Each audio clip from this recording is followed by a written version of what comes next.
Hello, everyone. My name is Olivia. I'm 47 years old, and this is one of the most unbelievable stories I've ever experienced. Even now, I'm not entirely sure how I feel about it, but I can't stop replaying the events in my mind. While in a Teams meeting with my boss, her superior, and our company's board of directors, I found myself browsing Reddit on my phone. Suddenly, I was asked a question I hadn't been paying attention to and didn't hear. One of my first nights at basic combat training, I had a dream about peeing and ended up wetting the bed at 18 years old. It hadn't happened since I was a toddler. Thankfully, it wasn't much, and the sensation woke me up immediately. I was incredibly embarrassed, but managed to quietly wash my bedding and carry on without anyone finding out. Before my husband and I began dating, we had an annual pumpkin soup contest around Halloween, exchanging flasks of our soups. It was wholesome and a little romantic. We were in love without realizing it. One year, though my soup tasted great, it had an odd green color. Determined to impress him, I added a couple of drops of orange food coloring. He complimented how vibrantly orange it was and how much he loved it. I didn't reveal my secret. Every year since, I've had to use food coloring to match that color. It's now a beloved tradition, and I'll never tell him the truth.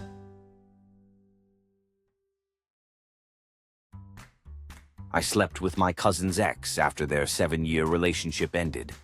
My cousin and I are as close as brothers, and I deeply regret my actions. If I could turn back time, I'd undo it without hesitation. Once, on a beach dune, I relieved myself and covered it up. Shortly after, a group passed by and a man unknowingly stepped in it. Despite being extremely wealthy, I dressed like a homeless person. A former coworker gave me a scratch-off lottery ticket. Alone in my cubicle, I scratched it to discover it was a $10,000 winner. Panic set in. Do I announce the win and deal with the awkwardness of whether to split it or lie about losing? When the coworker asked if I'd scratched it yet, I said no, still undecided. Heart racing, I examined the ticket, imagining what I could do with the money. Turning it over to read the redemption instructions, I realized it was a fake ticket. Relief washed over me. I avoided looking foolish or selfish when he returned.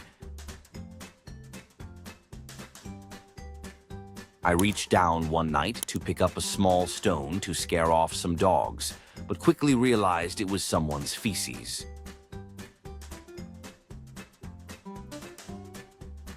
After my coach pressured me into buying a lame horse and concealed the issue, taking a large commission, I slashed her tires.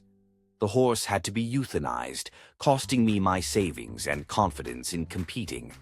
Despite everything, I don't regret my actions. I have a deep dislike for my mother-in-law.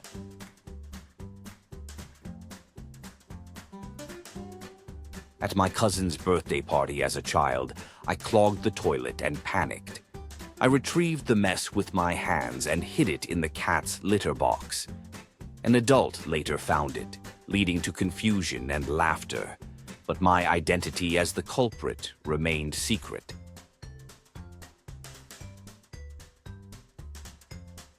Despite being a big bearded metalhead, when I'm alone in my car, I sing along to Dua Lipa and enjoy every moment. I was born blind in one eye, though the eye itself appears normal. My optic nerve never fully developed, but this isn't something people notice unless I tell them. Only one person has ever figured it out without me saying anything. My close friends and family know, but I generally keep it from colleagues and bosses. Honestly, I'm so used to it that I rarely think about it. Since I've never known anything different, I've adapted perfectly. Edit. I'm amazed by how many people share similar experiences. I always thought my condition was extremely rare. Cheers to my fellow Cyclops and others with varying degrees of blindness. I don't often share this, but I'm glad I did here.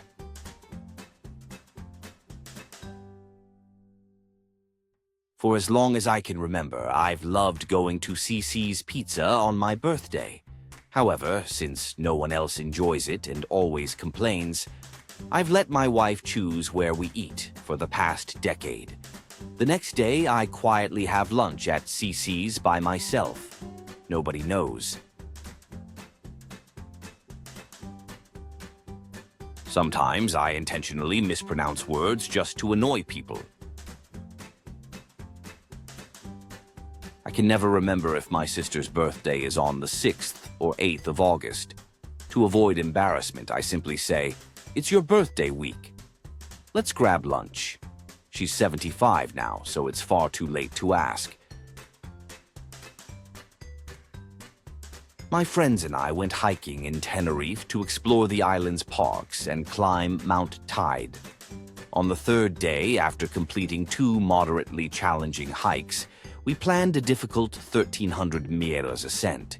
We told our friends about it, and they admired our determination.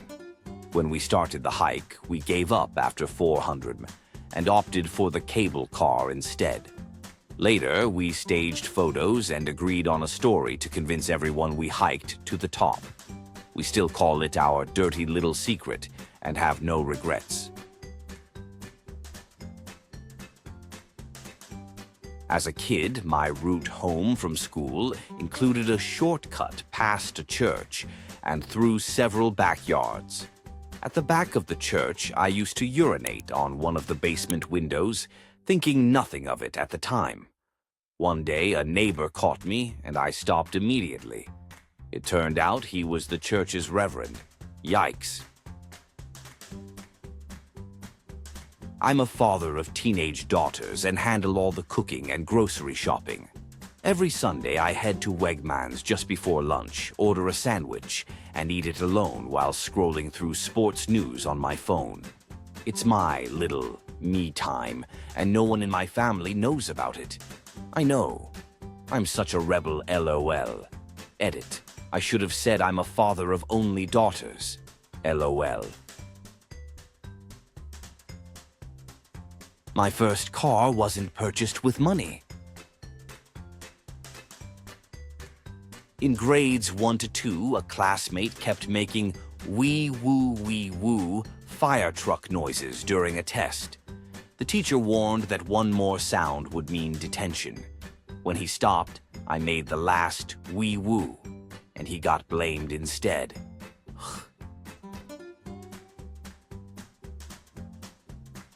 In 5th grade, I stole a Pokemon card from a friend's house. I'm 22 now and still haven't told her. I feel guilty about it to this day. Honestly, I have no idea what I'm doing.